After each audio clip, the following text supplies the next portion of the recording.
river transition through Bangladesh. And I request Maldives to maintain its political stability in its country, because my country is invested a lot in Maldives, especially in industries and airways. And we invite the member countries to develop their telecommunications with the help of India, and India will give its full supports to achieve the following things like developing renewable resources, SAARC food bank, establishment of SAARC food bank, and rule out terrorism, actions against piracy in trade and Indian Ocean, and controlling the traffic of women and girl child, developing sanitation and infrastructure and drinking water facilities, and cooperation in education facilities. Finally, I declare on behalf of my country nearly $2 billion rupees as initiative to member countries, because they urge the SAARC to help them in their developmental activities. Thank you. Jai Hind.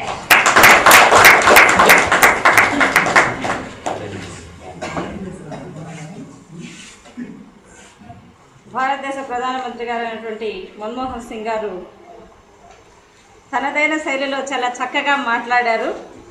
Thank you sir. Next మాల్దీవులు, myself అధ్యక్షులు వహీద్ హసన్ గారు.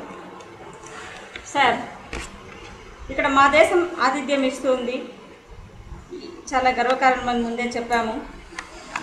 ఇక్కడ ఈ SAARC సమావేశం యొక్క logo వచ్చి building bridges, అన్ని దేశాల మధ్య సంబంధాలను మెరుగుపరుచుకోవడం. మాల్దీవులు హిందూ మహాసముద్రంలో భారతదేశానికి నైరుతి దిశలో ఉన్నటువంటి దీవుల దేశం ఇది. దాదాపు 1190 దీవులు ఇక్కడ ఉన్నాయి. ఇందులో కేవలం 200 దీవులు మాత్రమే నివాస యోగ్యానికి ఉపయోగపడుతూ ఉన్నాయి. అందులో 96 ద్వీపాలు రిసార్ట్స్ ద్వీపాలు. తర్వాత ఈ మాల్దీవులు మొదటిగా డచ్ పరిపాలనలోను, తర్వాత బ్రిటిష్ వారి పరిపాలనలోనూ ఉన్నాయి. తర్వాత 1965వ సంవత్సరంలో స్వాతంత్రం పొంది 1968వ సంవత్సరం నుంచి మాల్దీవులు దేశము రిపబ్లిక్గా ప్రకటించబడింది సార్. ఇంకా ఈ దేశం యొక్క విస్తీర్ణము 298 చదరపు కిలోమీటర్లు. ఇక్కడ ఉన్నటువంటి జనాభా 3.5 లక్షలు. ఈ జనాభా మాట్లాడుతున్నటువంటి భాష దివేది. ఇంకా ఇక్కడ ప్రజల యొక్క ముఖ్యమైన ఉపాధి పర్యాటక రంగము, ఫిషింగ్. ఎందుకంటే ద్వీపం కాబట్టి, చుట్టూ సముద్రం ఉంది కాబట్టి ఫిషింగ్ ఎక్కువగా ఉంది.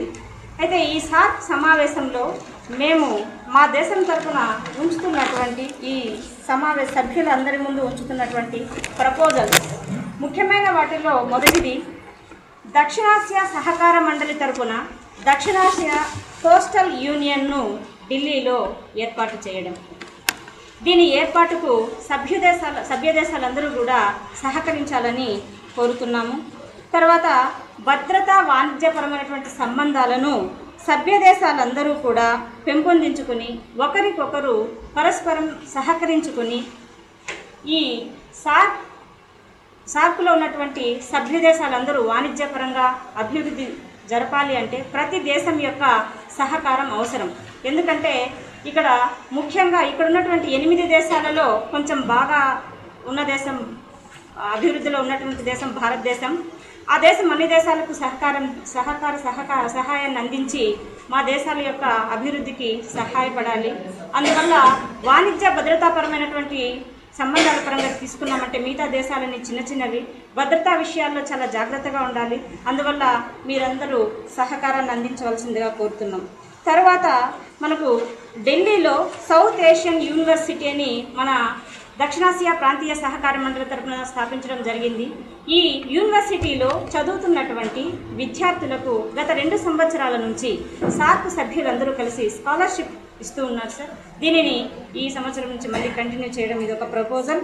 తర్వాత ఇంక ఈ సందర్భంగా ఇంకా ముఖ్యమైన విషయం నేను ఇక్కడ ప్రస్తావించదలుచుకున్నాను. మాల్దీవులకు భారతదేశంతో ఉన్నటువంటి సంబంధం చాలా ప్రత్యేకమైంది. ఎందుకంటే మాల్దీవులకు భారతదేశం అతి దగ్గరలో ఉన్నటువంటి దేశం. అయితే ఈ భారతదేశం ఇప్పటికీ మా దేశానికి కావలసిన సహాయాన్ని సహకారాన్ని అందించింది. ఇంతకుముందు మన్మోహన్ సింగ్ గారు చెప్పారు, మా దేశంలో రాజకీయపరమైనటువంటి అనిశ్చితి ఉందని, దాన్ని చక్కదిద్దుకోవాలి అని. ఇంతకుముందు కూడా ఇక్కడ మాకు విమాన సంస్థను ఒకటి భారతదేశం స్థాపించడానికి సహకరించింది. అంతేకాకుండా సముద్ర జలాల పైరసీ జరగకుండా 2 దేశాల మధ్య ఒప్పందాలు జరిగి ఉన్నాయి. ఈ ఒప్పందాలు స్నేహపరంగా వీటిని ఇలాగే కంటిన్యూ చేయాలి అని చెప్పి, ఈ పైరసీ జరగకుండా చూడాలి అని చెప్పి నేను భారతదేశాన్ని సభాముఖంగా కోరుతున్నాను. అంతేకాకుండా మీ దేశాల సభ్య దేశాలందరికీ తెలిసిన విషయమే, మాల్దీవుల్లో రాజకీయ అనిశ్చితి ఉంది అని చెప్పి. ఈ రాజకీయ అనిశ్చితిని తొలగించడానికి అధ్యక్షులుగా నేను జాతీయ పార్టీలన్నింటితోనూ సమావేశాలను ఏర్పాటు చేసి జాతీయ సంకీర్ణ ప్రభుత్వాన్ని ఏర్పాటు చేయడానికి కృషి చేస్తున్నాం. ఈ సంకీర్ణ ప్రభుత్వాన్ని ఏర్పాటు చేయమని చెప్పి భారతదేశం ఆల్రెడీ సూచించింది. దీనికి అమెరికా కూడా మద్దతు పలికింది. అందువలన భవిష్యత్తులో మేము సంకీర్ణ ప్రభుత్వాన్ని ఏర్పాటు చేస్తాము అని చెప్పి సభాముఖంగా నేను భారత ప్రధానమంత్రి గారికి మాటిస్తున్నాను. తర్వాత ఈ సమస్యలన్నింటినీ అర్థం చేసుకుని సభ్య దేశాల్లో, ముఖ్యంగా మాకు దగ్గరగా ఉన్నది భారతదేశం కాబట్టి, ఆర్థిక పరంగా వాణిజ్య పరంగా అన్ని విధాలుగా అధిక మొత్తంలో ఆర్థిక సహాయాన్ని మా దేశానికి అందించి మా దేశ అభివృద్ధికి సహకరించాలని, భారతదేశంతో పాటు మిగతా 7 సభ్య దేశాలు కూడా 6 సభ్య దేశాలు కూడా మా దేశానికి కావాల్సిన సహకారాన్ని అందిస్తారని కోరుకుంటూ ఈ ప్రసంగాన్ని ముగిస్తున్నాను. Thank you sir.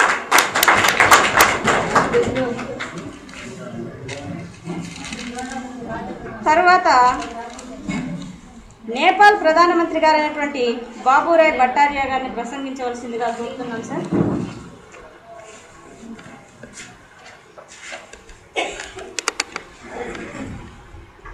పదిహేడవ సార్క్ సమావేశానికి విచ్చేసినటువంటి సభ్య దేశాధిపతులకు, పరిశీలకులుగా విచ్చేసినటువంటి మిత్ర దేశాలకు, మీడియా ప్రతినిధులకు, ఇంటర్నేషనల్ అంబాసిడర్స్కు అందరికీ నేపాల్ ప్రభుత్వం తరపున వందనాలు తెలియజేస్తున్నాను. నేపాల్ రాజధాని కాఠ్మండూలో ఈ సార్క్ ప్రధాన కార్యాలయం ఉంది అని చెప్పడానికి గర్విస్తున్నాం. మా దేశంలో విభిన్నమైనటువంటి సాంప్రదాయాలు, విభిన్నమైనటువంటి భాషల్ని మాట్లాడేటటువంటి ప్రజలున్నారు. అధికార భాష నేపాలీ అయినప్పటికీ ప్రధాన భాషలుగా మైథిలి, భోజ్పురి, తార్, బురుంగు, తరుంగు వీటన్నిటితో కలిపి 100 ప్రాంతీయ భాషలను మాట్లాడేటటువంటి ప్రజలున్నారు. 1,47,181 చదరపు కిలోమీటర్ల విస్తీర్ణంతో ప్రపంచంలోనే 91వ స్థానంలో కొనసాగుతున్నాం. అలాగే 25.34 మిలియన్ల జనాభాతో ప్రపంచంలో 41వ స్థానంలో కొనసాగుతున్నాం. 1768 డిసెంబర్ 21వ సంవత్సరం నుండి నేపాల్ రాజరికం కింద పాలన కొనసాగిస్తూ అశేషమైనటువంటి సంస్కృతి సాంప్రదాయాలకి నిలయంగా ఉంటూ హిమాలయ రాజ్యంగా పేరుగాంచింది. ఇక్కడ 2008వ సంవత్సరం వరకు అనేక రకాలైనటువంటి సమస్యలు ఉన్నప్పటికీ ఈ సార్క్లో సభ్యత్వం పొందిన నాటి నుండి సార్క్ సభ్య దేశాల యొక్క సహాయ సహకారాలతో మానవ వనరుల్ని అభివృద్ధి చేసుకుని 2008 మే 28వ తారీఖున ఫెడరల్ డెమోక్రటిక్ రిపబ్లిక్గా అవతరించి ఈ సమావేశంలో ఫెడరల్ రిపబ్లిక్గా 2వ సమావేశానికి అటెండ్ కావడం జరిగింది. ఇప్పటి వరకు సార్క్ సభ్య దేశాలతోనూ ఐక్యరాజ్య సమితిలో సభ్యత్వం పరంగాను సభ్య దేశాలు అందించినటువంటి సహాయ సహకారాలని మేము ఎన్నటికీ మర్చిపోమని ఈ సందర్భంగా తెలియజేస్తున్నాం. అలాగే మా దేశంలో కాటన్, ఎస్పెషల్లీ లెదర్ గూడ్స్ మా జాతీయ ఆదాయంలో ప్రముఖమైనటువంటి పాత్రను పోషిస్తున్నాయి. అలాగే వ్యవసాయ రంగంలో కూడా భారతదేశంతో సంయుక్తంగా అనేక రకాలైనటువంటి నీటిపారుదల సౌకర్యాలన్నింటినీ కూడా నిర్వహించుకుంటూ పరస్పర సహకారంతో మా ఆర్థిక ఎదుగుదలలో భారతదేశం యొక్క పాత్రని మేము మర్చిపోలేం. అలాగే నేపాల్లో కూడా ప్రజాస్వామ్యం పురుడు పోసుకోవడానికి సహకరించినటువంటి సభ్య దేశాలకి, ప్రజల సార్వభౌమత్వంలో సహకరించినటువంటి ప్రముఖంగా భారతదేశానికి మేము ఎంతో రుణపడి ఉన్నాం.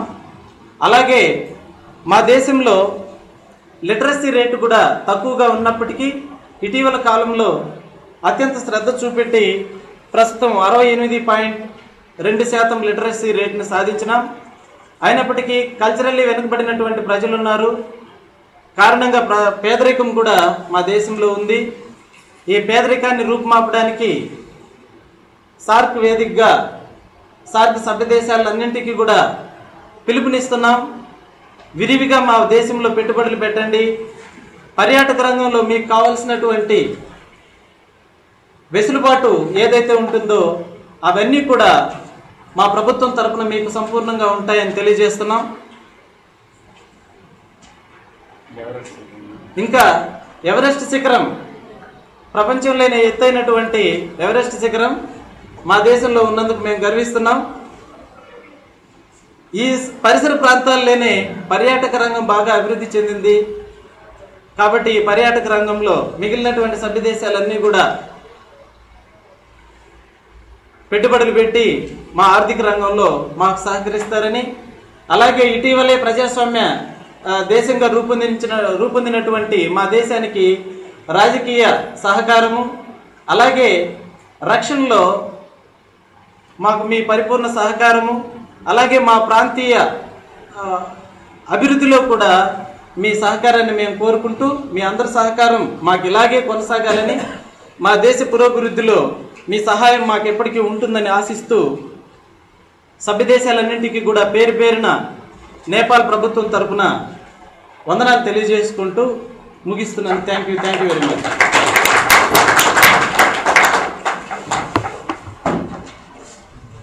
నేపాల్ ప్రధానమంత్రి గారైనటువంటి బాబురాయ్ భట్టాచార్య గారు చాలా బాగా ప్రసంగించారు. Thank you sir. పాకిస్తాన్ ప్రధానమంత్రి గారైనటువంటి శ్రీ యూసఫ్ రజా గిలానీ గారిని ప్రసంగించవలసిందిగా కోరుచున్నాను.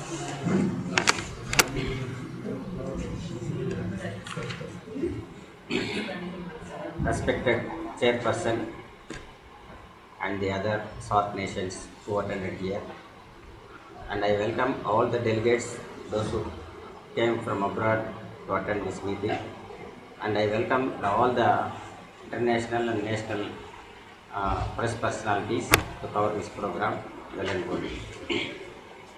So, I am Mr.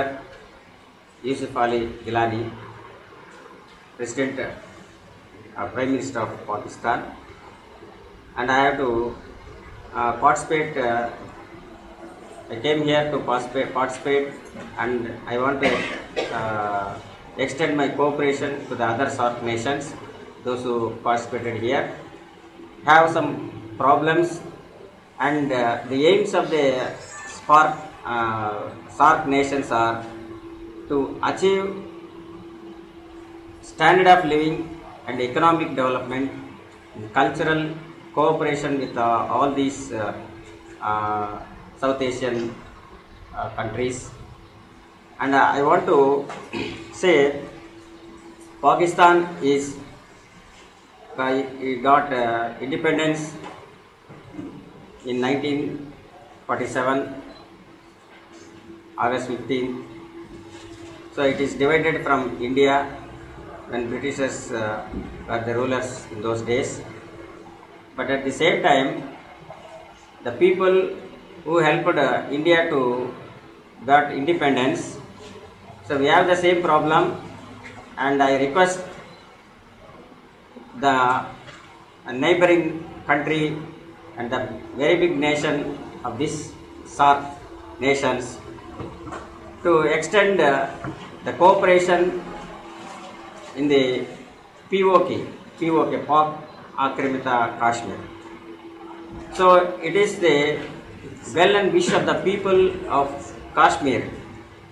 So that is why the India should cooperate in this issue and to solve this problem. I request the other nations also consider my request in the POK. There are 30.5% of the Kashmir land is in a dispute. So sometimes India will put some criticism on my country, terrorism and the other issues. But all these things we came here to discuss and to solve all these problems. So I extend my cooperation to the other SAARC nations to give solutions for these issues. The Pakistan and India dispute land and some terrorism activities. Sometimes India blaming our country. Wherever things happened in India, automatically India will look for the side of Pakistan. So it is very what can I say that so all these unfortunate, but all these other nations will think over this problem and give a good solution, and I expect cordial relations among all these nations. Thank you, one and all.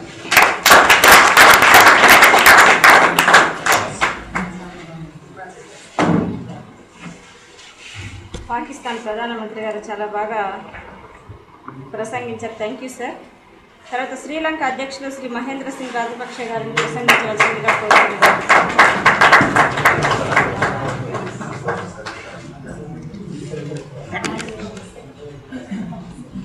అందరికీ నమస్కారం. శ్రీలంక అధ్యక్షుడైన మహేంద్ర రాజపక్ష నేను ఈ SAARC సమ్మిట్లో పాల్గొనడం చాలా ఆనందంగా ఉంది. అదే సమయంలో ఈ సార్క్కు సాధారణంగా అత్యుత్సాహంతో ఆహ్వానాన్ని మన్నించి అందరూ హాజరైనందుకు సార్క్ సభ్యదేశాలందరికీ ఆతిథ్యమిస్తున్న మాల్దీవుల అధ్యక్షులకి అందరికీ హృదయపూర్వక నమస్కారాలు తెలియజేసుకుంటున్నాం మరొకసారి. ఇంకా మా దేశం శ్రీలంక ఇది హిందూ మహాసముద్రంలో అశ్రు బిందువు రూపంలో ఉంది, టియర్ డ్రాప్ షేప్. దీన్ని ఇంకో విధంగా హిందూ మహాసముద్రానికే ఆభరణం లాంటిది అని కూడా అన్నారు ఒక బ్రిటిష్ రైటర్. ఇది 1948లో బ్రిటిష్ వారి నుండి సిలోన్ పేరుతో ఉన్నది. 1948లో స్వాతంత్రం పొందింది. 1972 వరకు ఇది సిలోన్గానే ఉన్నది. ఆ తర్వాత శ్రీలంకగా మారింది. ప్రస్తుతం శ్రీలంక విస్తీర్ణం 0.06 మిలియన్ చదరపు కిలోమీటర్లు, జనాభా 21 మిలియన్లు, రాజధాని కొలంబో, కరెన్సీ శ్రీలంక రూపీస్, అధికార భాష సింహళము, తమిళం. ఇంకా మతం ఎక్కువ మంది దాదాపు 83% వరకు బౌద్ధ మతాన్ని స్వీకరిస్తున్నారు. అదేవిధంగా ఇక్కడ అక్షరాస్యత శాతము 90.7% ఉంది. మళ్ళీ అదేవిధంగా పండే పంటలు రబ్బరు, తగరము, ఆ తర్వాత కొబ్బరి నూనె, అనాస పండ్లు, ఇవి ఇక్కడ ఎక్కువగా పండేవి. ఆ తర్వాత ఎగుమతులు కూడా ఇవే. ఇంకా దిగుమతులు వచ్చి ఆహార ధాన్యాలు, యంత్రాలు, వస్త్రాలు చేసుకున్నాం. ఇది కాకుండా ఖనిజాల్లో ముఖ్యంగా గ్రాఫైటు, ముత్యాలు ఎక్కువగా ఎగుమతి చేస్తాం, దొరుకుతాయి, ఎగుమతి చేస్తాం కూడా. అడవులు వచ్చి ఇక్కడ ఉండే రకం వచ్చి సతత హరితారణ్యాలు, ఎక్కువగా భూమధ్యరేఖ ప్రాంతపు అరణ్యాలని చెప్పుకోవచ్చు. ముఖ్యంగా అదే సమయంలో ఇక్కడ రాజకీయ పరిస్థితి చూస్తే ప్రపంచమే ఒక్కసారి మా దేశం వైపు తిరిగి చూసేంత పరిస్థితి, రాజకీయ పరిస్థితి ఇక్కడ ఏర్పడింది. దానికి కారణము మాకు అత్యంత మొదట్లో మిత్ర దేశంగా ఉండి ఆ తర్వాత అత్యంత సన్నిహితుడిగా స్నేహ దేశంగా ఉన్న భారతదేశం నుంచి వచ్చిన తమిళుల వల్ల మాకు సమస్య ఏర్పడింది. 1948లో మాకు స్వాతంత్రం వచ్చిన తర్వాత భారతదేశం నుండి కూడా కొంతమంది తమిళులు వచ్చి మా దేశంలో నివాసం ఏర్పరచుకున్నారు. వాళ్ళు వ్యాపార రీత్యా కొంత వచ్చినప్పటికీ కొన్ని రకాల వృత్తులను చేపట్టి ఇక్కడ మా భూభాగంలో వాళ్ళు స్థిర నివాసం ఏర్పరచుకోవడం జరిగింది. ఆ తర్వాత వారుండే ప్రాంతాన్ని అంతా వాళ్ళు కోరుతూ దాన్ని వేర్పాటువాదంగా వాళ్ళు దాన్ని చిత్రీకరించుకొని ఆ దిశగా వాళ్ళు ప్రయాణం చేసి కొన్ని టెర్రరిజం రూపంలో వాళ్ళు టెర్రరిజం ముఠాలు ఏర్పరచుకొని ప్రపంచాన్నే ఒక సమయంలో గడగడలాడించి అత్యంత భయంకరమైన LTTE liberation of Tamil ఈలం tigers అనే అంతర్జాతీయ టెర్రరిజం ముఠ ఏర్పడి భారత ప్రధాని రాజీవ్ గాంధీ హత్య కూడా కారణభూతమైంది. దీనికి భారతదేశ ప్రజలందరినీ, భారతదేశ అధ్యక్షులతో సహా ఈ సార్క్లో సమావేశమైన సభ్య దేశాలందరినీ దయచేసి మమ్మల్ని మన్నించవలసిందిగా కోరుతున్నాం. అదే సమయంలో ఇక్కడ మాకు కూడా ఈ టెర్రరిజం వల్ల మా దేశం ఏమాత్రము అభివృద్ధి చెందలేని పరిస్థితి ఏర్పడిపోయింది.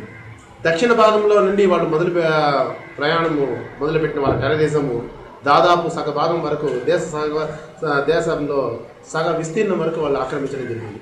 ఇందువల్ల అదే సమయంలో ఇక్కడ మహిళా అధ్యక్షురాలుగా పనిచేసిన ఒకప్పటి సిరిమావో బండారు నాయకే అంతర్జాతీయ ఖ్యాతిని ఆర్జించిన మహిళా అధ్యక్షురాలు ఆమె దీనికి అంత పేరు తెచ్చిన దేశం టెర్రరిజం వల్ల చాలా అట్టడుగు స్థాయికి వెళ్ళిపోయింది. ఇది మాకు చాలా బాధాకరమైంది. అందుకే మహేందర్ రాజపక్స అయిన నేను ప్రస్తుత అధ్యక్షుని పగ్గాలు చేపట్టిన వెంటనే మొట్టమొదటి నేను చేసిన పనిన టెర్రరిజం మీద చావు దెబ్బ కొట్టడం, సైనిక చర్యకు డిమాండ్ చేసి సైనిక చర్యను ఇమ్మీడియట్గా అక్కడ అమలు చేసి మొత్తం టెర్రరిజాన్ని రూపుమార్చగలిగినాను. LTTE లీడర్ అయిన వేలుపిల్ల ప్రభాకర్ని హతమార్చడం జరిగింది. ఇంతటితో అక్కడ టెర్రరిజం అనేది మా దేశంలో ఇప్పుడు ఆల్మోస్ట్ సంపూర్ణంగా రూపుమార్చబడింది. కాబట్టి ఇప్పుడు మా దేశం కాస్త అభివృద్ధి పదంలో పయనించడానికి గత 4-5 సంవత్సరాలుగా ప్రయాణాన్ని కొనసాగిస్తుంది. ఈ సందర్భంగా సార్క్ సభ్య దేశాలందరికీ కూడా నేను ఒక చిన్న మినవి ఏమిరా అంటే ఈ అభివృద్ధి పయనంలో మా అభివృద్ధి పయనంలో మీరు కూడా పాలు పంచుకోవాలని నేను మనస్ఫూర్తిగా కోరుకుంటున్నాను. అదే సమయంలో మేము ఎంతో అన్ఎక్స్పెక్టెడ్గా అవాంఛితంగా మేము మా పొరుగు దేశము మాకు అత్యంత స్నేహపూరితమైన భారతదేశాన్ని మేము బాధ పెట్టినందువల్ల వాళ్ళతో ఎప్పుడు మేము స్నేహాన్ని కొనసాగిస్తున్నాము. మాకు భారతదేశంతో చాలా కాలం నుండి చారిత్రక నేపథ్యం అనేది ఉంది. దీన్ని ఒకసారి సభ్య దేశాల వాళ్ళందరికీ కూడా గుర్తు చేయదలుచుకున్నాను. ఈ సందర్భంగా కొన్ని మా యొక్క చారిత్రక సంఘటనలు కొన్ని. క్రీస్తు పూర్వము 260-270 మధ్యకాలంలో అశోకుని గుప్త వంశంలో చంద్రగుప్తుని తర్వాత వచ్చిన అశోకుడు మాకు తన కుమారుడైన మహేంద్రవర్మ ధర్మ మహామాతృలు అనే వాళ్ళని బౌద్ధ మత ప్రచారం కోసము మా దేశానికి పంపించి ప్రచారం చేపించి అక్కడ బౌద్ధ మతం స్థాపించడానికి మా దేశ మతమే బౌద్ధ మతంగా మారడానికి అతను ప్రధాన కారణమైంది. అది మాకెంతో గర్వకారణంగా ఉంది. We are appreciative. అదే సమయంలో హర్షుడు తన క్రీస్తకం 606 నుండి 647లో అతను అక్కడ భారతదేశంలో నలంద, వల్లభి లాంటి, ఉజ్జయిని లాంటి విద్యా కేంద్రాలను స్థాపించి మా దేశం నుండి విద్యార్థులు అక్కడ భారతదేశంలో వెళ్ళి చదవడం ఆ కాలంలోనే జరిగిన సంఘటన. అదేవిధంగా క్రీస్తు శకం 1070లో దక్షిణ భారతదేశం రాజరాజ చోళుడు మా దేశాన్ని ఆక్రమించి పరిపాలించడం జరిగింది. 1257లో కులశేఖర పాండ్యుడు సింహళాన్ని జయించి మా దేశాన్ని జయించి పరిపాలించడం జరిగింది. 1525-1528 మధ్యలో విజయనగర సామ్రాజ్య వ్యాపారస్తులు శ్రీలంక నుండి ముత్యాలను దిగుమతి చేసుకుని వ్యాపారం చేస్తున్నారు. విజయనగర సామ్రాజ్యంలో వీధుల్లో పోసి ముత్యాలు కుప్పలుగా అమ్మడము జరిగిన సంఘటన ఎప్పటికీ మర్చిపోలేమని మా దేశస్తులు కూడా గుర్తు చేసుకుంటూ ఆనందిస్తూ ఉంటాం. అదేవిధంగా శ్రీలంక 1798 వరకు బ్రిటిష్ వారి ప్రత్యక్ష పరిపాలనలో ఉండే అనేక కష్టాలు పాలైంది. అక్కడి నుంచి ప్రత్యక్ష పాలన అక్కడి నుండి కొనసాగి 1948 వరకు వారి దగ్గర మేము కూడా వలస దేశంగా ఉండి భారతదేశంతో పాటు మేము కూడా అనేక ఇక్కట్లు పాలైనాం. 1948 నుండి శ్రీలంకలో ఈ తమిళులు స్వాతంత్రం వచ్చిన తర్వాత స్థిర నివాసం ఏర్పరచుకొని మాకు కొన్ని సమస్యలు తెచ్చిపెట్టడం జరిగింది. 1955లో ఆసియా ఆఫ్రికా దేశాల సదస్సు ఇండోనేషియాలోని బాండుంగ్ నగరంలో జరిగినప్పుడు మా దేశం తరఫున మా అప్పటి ప్రధానమంత్రి జాన్ కోటేలాల్ వాలా అనే అతను చురుగ్గా పాల్గొని ఆ సదస్సులో అందరినీ దేశ సమస్యలను అంతర్జాతీయ సమస్యలను ప్రస్తావించి అందరి ప్రశంసలు అందుకున్న వ్యక్తి అతను. అదేవిధంగా 1976లో శ్రీలంక రాజధాని కొలంబోలో అలీన దేశాల 5వ శిఖరాగ్ర మహాసభ జరిగింది. లాటిన్ అమెరికా, ఆఫ్రికాలోని స్వాతంత్ర పోరాటాలను సమర్థిస్తూ ఈ సమావేశం వలస రాజ్యాలను చర్చిస్తూ వ్యతిరేకించింది. అంతర్జాతీయ ఆర్థిక వ్యవస్థ ఏర్పాటుకు ఇది మేము నాందిగా మా దేశం తరఫున మా ప్రతిపాదనలు పంపించడం జరిగింది. ఇంతవరకు ఇది మేము ఆచరించిన అంతర్జాతీయ విధానాలు. అదే సమయంలో భారతదేశంతో మాకున్న చారిత్రక నేపథ్యం ఇది. ఇప్పుడు మా దేశం తరఫున ఇక్కడ మేము పాల్గొనడం జరిగింది. ఇందులో ఇతర దేశాల యొక్క సమస్యలను మేము కొంతవరకు అవగాహన చేసుకోవడం జరిగింది. మా దేశం తరఫున మేము కావాల్సినంత సహాయం చేయడానికి సంసిద్ధంగా ఉన్నామని అన్ని దేశాల వాళ్లకు సంతోషంగా మేము తెలియపరుస్తున్నాం. అదే సమయంలో మా దేశం తరఫున కొన్ని ప్రాబ్లమ్స్ ఉన్నాయి, సమస్యలు ఉన్నాయి. దాన్ని మేము ముందుస్తున్నాము. మీరు కూడా దయచేసి సదవగాహన చేసుకుని మాకు వీటిని పరిష్కరించే మార్గంలో మీరు కూడా సహాయపడగలరని ఆశిస్తున్నాం. ఒకటి, షేరింగ్ ఆఫ్ యాంటీ టెర్రరిజాన్ని రూపుమాపడంలో మీరు మాకు సహాయం చేయాలి. 2, కల్చరల్ ట్రాన్సాక్షన్స్ అండ్ కోఆపరేషన్, ఇది చాలా ముఖ్యము అన్ని దేశాలకు. సర్వేలెన్స్ ఆఫ్ ఇంటర్నేషనల్ వాటర్స్, అంతర్జాతీయ జలాల పరిరక్షణకు చాలా ముఖ్యంగా చేయాల్సి ఉంది. ఎందుకంటే మత్స్యకారుల సమస్యలు ఎక్కువగా ఉంది. భారతదేశం నుండి మా అంతర్జాతీయ జలాలను దాటి మా దేశ జలాలకి రావడము, చేపలు పట్టడం వల్ల కొంత సమస్యలు కలుగుతుంది. దీన్ని దయచేసి వాళ్ళు సహృదయంతో అర్థం చేసుకోవాలని భారతదేశ ప్రధాని గారిని కోరుతున్నాను. అదే సమయంలో sharing of destruction in the Somalia sea pirates, వాళ్ళ వల్ల ఈ విదేశీ వాణిజ్యంలో ఈ సముద్రయానంలో చేసే వాణిజ్యంలో చాలా ప్రాబ్లమ్స్ ఉన్నాయి కాబట్టి దాంట్లో అందరూ షేరింగ్ చేసుకోవాలని కోరుతున్నాం. అదేవిధంగా construction of international tourism, inviting high level business holiday resorts because of we are having a vast beaches in seashore line.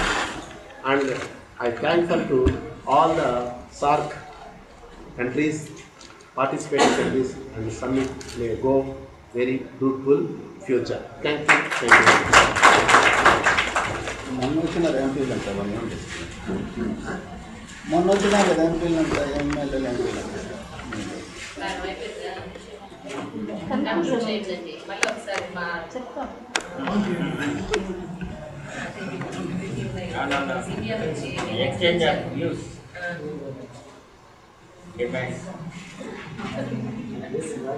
ఈ 17వ శిఖరాగ్ర సమావేశంలో సభ్య దేశాలందరూ తమ తమ సమస్యలను భవిష్యత్తులో వారికి కావలసినటువంటి సహకారాన్ని అందించవలసిందిగా ప్రతి దేశము సభ్య దేశాలను కోరారు. ఇక్కడ మనకు తెలుసు 8 దేశాలు కూడా భారతదేశం చుట్టూ ఉన్నటువంటి పక్కపక్క దేశాలు ఇవన్నీ ప్రతి సభ్య దేశము టెర్రరిజం గురించి ప్రస్తావించడం జరిగింది. ఇక్కడ టెర్రరిజమే కాకుండా రాజకీయంగా కానివ్వండి, వాణిజ్యపరంగా కానివ్వండి, ఏ విషయం తీసుకున్నా ఏ దేశంలో అయినా సంక్షోభం కనుక తలెత్తిందంటే అది ఆటోమేటిక్గా పక్క దేశం పైన దాని ప్రభావాన్ని తప్పకుండా చూపిస్తుంది. అట్లాంటి సమయంలో ఆ దేశమే కాకుండా మన దేశం కూడా ఏదో ఒక విధంగా ఆ ప్రభావానికి లోనయ్యి నష్టాన్ని చూడాల్సి వస్తుంది. అట్లాంటప్పుడు మనము ప్రపంచ దేశాలతో పోటీపడి ముందుకు పోవడానికి కష్టం. కాబట్టి ఏ దేశానికైనా సరే ఏ సమస్య వచ్చినా అది టెర్రరిజం కావచ్చు, రాజకీయంగా కావచ్చు, వాణిజ్యపరంగా కావచ్చు, సహకారాన్ని అందించాలని నేను సభ్య దేశాలందరినీ కోరుతున్నాను. ఆయా దేశాలలో ఒకవేళ ఈ ఒప్పందాలు లేకపోయినా, ఎందుకంటే ఈ సార్క్లో సభ్య దేశాలు అంటే సమస్య ఎవరికి వచ్చినప్పటికీ మిగతా దేశాలు ఆ దేశాన్ని ఆదుకోవాలి, సహకరించాలి. ఇది ఒప్పందం ఉంది, ఒప్పందంలో లేదు, మాకు సంబంధం లేదు అనుకున్న ఆర్థిక సహాయాన్ని అందించవలసిందిగా ఇక్కడికి విచ్చేసినటువంటి సభ్య దేశాల ప్రతినిధులందరినీ కోరుకుంటున్నాను. ఇక ఈ విధంగా కోరుకుంటూ నెక్స్ట్ మన సార్క్ 18వ శిఖరాగ్ర సమావేశము నేపాల్ దేశంలో జరుగుతుందని చెప్పడానికి మీకు అందరికీ సంతోషిస్తున్నాను. ఈ రికార్డ్స్ అన్నింటినీ నేపాల్ దేశ అధ్యక్షుల గారికి నేను ఇప్పుడు హ్యాండ్ ఓవర్ చేస్తున్నాను సార్.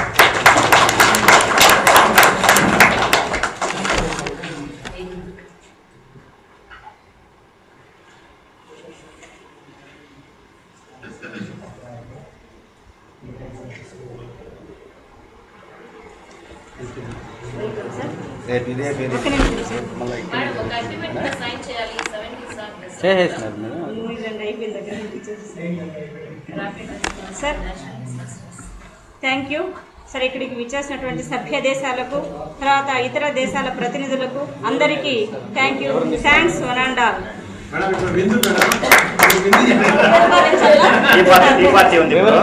సార్ ఇక్కడికి విచ్చేసిన సభ్య దేశాల సభ్యులు మరియు ఇక్కడ ఉన్నటువంటి అందరి సభ్యులు టీ పార్టీకి విచ్చేయవలసిందిగా కోరుతున్నాం sir.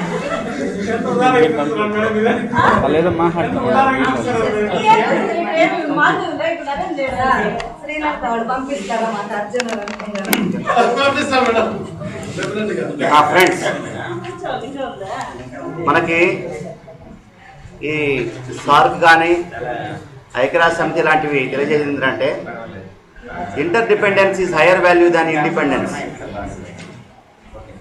Inter dependence is higher value దాని ఇండిపెండెన్స్ అంటే స్వతంత్ర భావన కన్నా సహకార భావన గొప్పది అన్నటువంటి ఒక సందేశాన్ని ఇలాంటి అంతర్జాతీయ సంస్థలన్నీ కూడా మనకు అందజేస్తున్నాయి. సో ఇప్పుడు మనం ఒక యాక్టివిటీ చూసాము. ఇక్కడ ఒక ప్రత్యక్షమైనటువంటి అనుభూతిని కలిగించే విధంగా సాక్షాత్తు 8 దేశాల నుంచి ప్రతినిధులు ఇచ్చేసేసి ఈ సమావేశాన్ని దిగ్విజయం చేసే ప్రయత్నంలో 8 దేశాలకు సంబంధించినటువంటి ఒక ఫిజికల్ అట్మాస్ఫియర్ అయితేనేమి, వారి మధ్య ఉన్నటువంటి వారు ఆశిస్తున్నటువంటి సహకారం, ఇలాంటివన్నీ కూడా అందరూ షేర్ చేసుకునే ఒక ప్రయత్నం జరిగింది. సో ఇదే యాక్టివిటీని మనం తరగతి గది కనుక తీసుకెళ్ళగలిగితే, తరగతి గది అప్పుడు కేవలం బట్టి పట్టించి ఎగ్జామ్స్లో రాయించే పద్ధతికి ఇది భిన్నంగా ఉంది. ఇది ఒక స్వీయ అనుభవాన్ని కలుగజేయడమే కాకుండా ఒక ప్రత్యక్ష అనుభూతిని కలుగజేస్తూ మరిచిపోవడానికి అవకాశం లేకుండా చేసే ఒక ప్రయత్నం ఇది. వింటే మర్చిపోతాను, చూస్తే గుర్తుంచుకుంటున్నాను, పాల్గొని చేస్తే శాశ్వతం చేసుకుంటానటువంటి మాటల్ని మనం మర్చిపోకుండా ఉండే ఒక ప్రయత్నంలో భాగంగా ఇలాంటివి ఈరోజు సార్క్ సదస్సు నిర్వహించినాం. రేపు మనం మాక్ అసెంబ్లీ అనేదాన్ని కూడా ఒకటి నిర్వహించే ప్రయత్నం చేస్తున్నాం. ఇవన్నీ కూడా ప్రజలు ఇక్కడ ఉన్నటువంటి పార్టిసిపెంట్ ప్రత్యక్షంగా పాల్గొనడం మూలంగా ఏ అంశాలను మనం క్రోడీకరించాలి. ఇప్పుడు మనం నిజంగా నేను వీళ్ళకి హ్యాట్స్ ఆఫ్ చెప్తున్నాను. ఎందుకంటే ఆయా దేశాలకు సంబంధించిన సమాచారం తీసుకురావడమే కాకుండా ఆయా దేశాల్లో ఉన్నటువంటి అభివృద్ధి కార్యక్రమాలు, వాళ్ళు ఆశిస్తున్నటువంటి సహకారం, ఇవన్నీ కూడా వీళ్ళు రాసుకురావడం మూలంగా ఈ సభ విజయవంతానికి ఎంతో దోహదపడింది. దానికంటే ముందు మనం ఇంకొక విషయం గుర్తుంచుకోవాలి. Teacher is an ever student. మనం ఒక విద్యార్థికి హోంవర్క్ అలాట్ చేస్తున్నామంటే దానికి ముందు మనం ఎంతో హోంవర్క్ చేయాలి. ఈ కార్యక్రమం విజయవంతం కావడానికి మేము 3 రోజులుగా నిరంతరం హోంవర్క్ చేస్తూనే ఉన్నాం. మా ఆర్పీస్ రాత్రంతా కూర్చొని ఇవి రాయడం జరిగింది.